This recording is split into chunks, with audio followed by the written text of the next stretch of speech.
Okay, Tegan, because you feel dead set terrified by this thing, let's go through this. This is a 91 Zzr250. I'm pulling it apart because I'm respraying it for my daughter, as you can tell by the bearings. Tank needs to be redone, all this sort of stuff. But anyway, because it's sitting here, I can help you out with this. All right, take these fairings off. You need to take this front fairing off, this panel here. That needs to come off because you need to get access into there. Take your tank off, which I'm pretty certain you can work out now. In case you're not aware, this here is your fuel filter. It goes down into, you see that little cable in there, that little hole for that pipe in there. That's fuel inlet. This pipe here is for the vacuum on the bottom of the pump of the fuel filter, the fuel tap. It goes into the first cylinder, which is the left-hand cylinder. I think on the bike, pointing that way, left is your first cylinder, right is your second cylinder. This is your carbys here. To get into the carbys, you need a Phillips head screwdriver. Now, if you look under here, you'll see these screws here? They're clamps, they're C-clamps. Undo those C-clamps. There's one on that side, and go around the other side. There's one on the other side as well. I'm not going to show you that because you can work that out yourself. Those two have to come apart. Now, carefully, using a prying tool of some sort, once you've got to this point, what you've got to do is pull the carburetor out of these two rubber manifolds here. Now, first thing you're going to have is the air filter, which is, if it's not already apart, these things never go together easily. See the pain in the ass there? So your first thing you want to do is, with your pry bar, push this apart. And you may have to undo the two screws underneath the battery. So you may have to take in, probably a good idea to take your battery out anyway. Take your battery out. There's two, usually M10 screws under there. Now you come onto this side, you pry this forward. Get it off because you don't want it on there, all right? When you do this, move these springs and put them to the back. I've got them at the front right now because they're going to go back in again, but they will just flick, and see they go into that groove there. There's a little groove. This is hard to do one-handed. I'll fix that up in a sec. Anyway, move them to that groove. That's setting you up for when you put it back together again. All right. You will have probably a hose that comes out of that. That's an overflow hose. That hose can either be pointing down or up depending on how your carbys have been put together. These two hoses here feed into the fuel pump vacuum line. So this vacuum line here is used to go between the vacuum pump here and these two that feed into the side of it. Don't play with these at all. You don't need them at this moment in time. All right, next thing you do is you're going to pry the carburetor apart, and you do that by literally pushing backwards. So you're just levering on here. What you're trying to do is pop the carb from here to there. Now, I can't get it to be very, very careful. If you push on this, see this thing here? See how it moves? That is your throttle movement. So if I do this with the throttle, that's going to move the throttle. Do not push on that, any of those moving parts, or you'll bend it. Don't ask me how I know. Usually the trick is just to get it in here, usually behind the spring or something, and just push. And you'll see how it comes out. And then do the same thing on this side and push. What you should do is see that it's now loose. All right? Now, without undoing any of the cables or any of the other bits and pieces, so all you've got loose now is these two, which is your vacuum and your fuel. Just taking this and pull. Now you may find that you have to take the idle throttle. You may have to pull that out. All right. So take that out. Sometimes they're in the bottom of the carburetor. Sometimes they're in this mount here. On the older bikes, they're on there. Once you've got that, lift this whole thing up and turn it on its side. Now you'll get fuel dripping out everywhere. Why? Because it's full of fuel. What you want is to get onto the bottom of this. You want that. Now I'm just going to pause this for a sec, because then I'm going to start it again and I'm going to pull these off, because what you want is to get access to that screw. That's these 4 screws here, and then these 4 screws here. All right. To do that, you're going to need a good screwdriver. Now this is a JIS screwdriver. So this is for Japanese type screws. Reason being, these screws here are very easy to strip if you use the wrong screwdriver, right? If you use a bad screwdriver, if you use a little one, if it feels like it moves around too much, do not go any further, because if you do that, you're going to strip this, and then you got to drill it out. You got to take it out. It's a pain in the ass. So don't do it. Don't ask me how I know, but I guess you could probably work out how I know that. Okay, back again. So all I've done is I've mounted it. So now I've got 2 hands free, so I can actually do this bit. So the trick you want to do with this, and it's going to be messy, so get something put underneath the bike.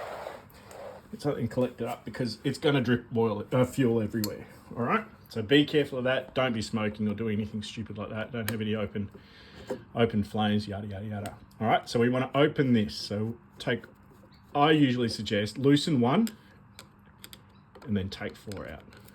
And let it drip. That's 2.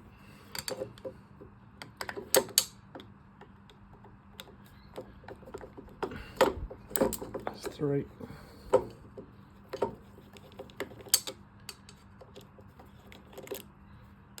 And then 4. Now, don't lose these screws. What I usually suggest is pull it out, keep all 4 screws together. So you get all 4 screws. Open this up. Now, I'll show you what this is in a second, but what you want to look at is in the bottom of here. If you see any gunk in the bottom of here, because you got to imagine this is the bottom of the bike here. If you see any gunk in there, it's time to clean. All right, it's probably what your problem is. You'll probably get rust in there. So to do that, ultrasonic cleaner is the best way. Cans of Carby cleaner, whatever you can find. Do not put this gasket, which can come out if you're careful. If it's broken, replace the gasket. You can just buy them. The same one in Zzr250 as well, by the way. Don't put that into an ultrasonic cleaner or spray brake cleaner on it. All right, because you will ruin it. It'll blow out. It'll oversize itself, and you'll never get it back in again. All right. Don't ask me how I know that one. Put these screws into there. Put this aside. Now, next thing you need is a good flathead screwdriver. See this one? A good flathead screwdriver. It needs to be able to fit in there. If it fits in there, what you're trying to do is turn this. Now, it shouldn't be tight. If it feels too tight, stop, because you will burr the edge of this. This is that little bit there is a jet. There is a tiny hole. Can you see it? Yeah, I thought you could catch it just then. There's a tiny hole right through the middle. That is the jet. All right, that's one jet. There is another jet, and it is in down here. Now, the problem with this one is you need an even smaller screwdriver, which I don't have at this moment. I'll just go grab. All right, I'm back. Sorry about the wavy, just hit the thing. So there's a tiny screwdriver. Now that will fit into that hole, but it's very narrow. You want it to pretty much be directly across the side because you do not want to burr that brass. It is really soft and it will damage. So what I did is I found a better screwdriver, and then I did one better, and because I've got a lathe, I took a screwdriver bit like this one. See if I can get a focus for you. Focus, you fuck. All right, sorry, AVE. And I just took a normal screwdriver bit like that, and I just turned it on the lathe to make it a bit narrower so it will fit into that hole. Because you need to go in there, and this is the important one for you, and why your choke is probably hard on when you're turning, is you put in here and undo that screw here, the jet that's in here. Take it out, and there's your jet. Now, this one here is prone to clog. It's very prone to clog, all right? Now, this has been in and out a few times, this Carby, so it's very prone to clog. See, there's got little holes in the side of it. Well, there's a hole that goes straight down the guts of it as well, and you're not going to see through that. Do not poke anything in that hole. If you poke anything in that hole, you're going to change the orifice size. If you change the orifice size, you've wrecked the bike. You've wrecked the jet. You're going to have to buy another jet, because those jets are exactly 10. In this case, it's a 105. No, sorry, correction. It's a 38. So it is a very, very, very narrow little hole in that. Okay? So don't poke anything in it. You can put Carby cleaner in it. You can soak it in acetone, which is what I normally do. I soak it in acetone in a jar full of acetone. I'll drop these into it. I'll do the other one as well, which we'll get to in a sec. Drop that into, put it in the ultrasonic cleaner, and let it soak away for a day. All right, well, for a couple of hours, couple of minutes, whatever. Anyway, whatever you can afford. So that's that. Now Now there's another thing that you can do. You don't have to do this, but you can do this. So using an 8mm socket, 8mm spanner, all right? Yes, we use metric on all Japanese bikes. 8mm spanner, you can take this thing off. It's called the emulsion tube. And the emulsion tube basically connects the jet to the bottom of the float bowl, all right? So it sits down in here. So the jet sits down in that hole there. It also has some holes in it on the side here. Pretty much hold this thing up to light, and if you can see through the holes, you're fine. It rarely has a problem, this thing. You'll see it's pretty narrow all the way through, but it's a straight through run. You can run a little pipe cleaner through it if you need to, but you rarely have to do anything with that. So I normally just leave that in. You'll see in the bottom, see this little pin here? So that is the slide that goes up and down.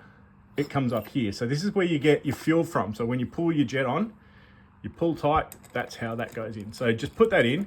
Do not over tighten it or you will damage it.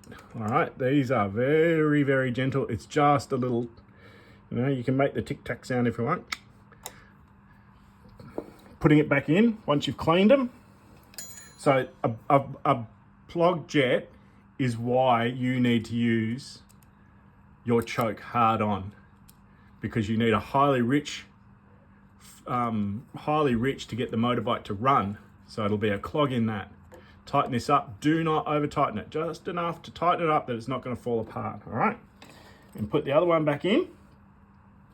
I'll use this one for the moment just because I've got it here. So it goes in. I know this bike's clean because I did it recently. So I'm not going to do it all over again. Same thing with the other. So exactly what we've done here, we've got to do on the other side, right? You need to clean those. These here are your valves, right? If you push in on this pin here, if all this falls apart, don't worry, you can put it all back together again, right? So that pin comes out, this comes out, and you'll see here that's got a valve. I doubt this will be a problem because the fuel is not running, but a stuck valve, when we talk about a stuck valve, that's what this is, all right? It's a stuck valve. So it basically goes up in here. And essentially what happens is as the fuel comes into the carburetor bowl, so remember, as the fuel comes into the carburetor bowl, it sits like so. The fuel fills up and it pushes this up like that. When it pushes up, it pushes this valve into that hole. Now the fuel comes from the top here. Oops, sorry. Just do that. So the fuel comes from here, runs along the back here, runs to both carburetors, comes through here unimpeded until it meets that little pin. When that pin pushes up against it, holds it, it means that the valve, the float is full. So when you talk about a stuck float, it's because the float is stuck open, and so fuel can flow over, overflows, comes into in here and falls into the motorbike. All right, putting it back together again, completely the opposite. Just literally just do the carbys. Putting it back together into the carburetor, into the engine manifold. Yeah, that's a pain in the butt. It can be done. Just take your time, do it slowly. Anyway, that might be another time. This is long enough. So this is 13, 14 minutes long. So I hope that helps. Don't touch this screw just for now, all right? That screw is your idle mixture screw. When you turn that in, it makes the mic lean, meaning that less fuel will flow when it's in idle. When you pull it out, it makes it more rich, means more fuel will flow into the engine at idle. It only works at idle. So just for now, don't touch it, all right? You don't need to worry about it if you fiddle with it, or you might not even be able to see it because sometimes it's got a cap on it. If you fiddle with this, you're gonna get yourself into all sorts of hurt later on, all right? So let's just leave that for now. There is a way to do this, and I'm not very good at it. I actually use a tool to do it, but just leave it for now, all right? Hope that helps, mate. Good luck. Ask questions, all right? And refer to your service manual. The service manual has all of this stuff in it. I just thought a video might make it easier for you. See you, bud.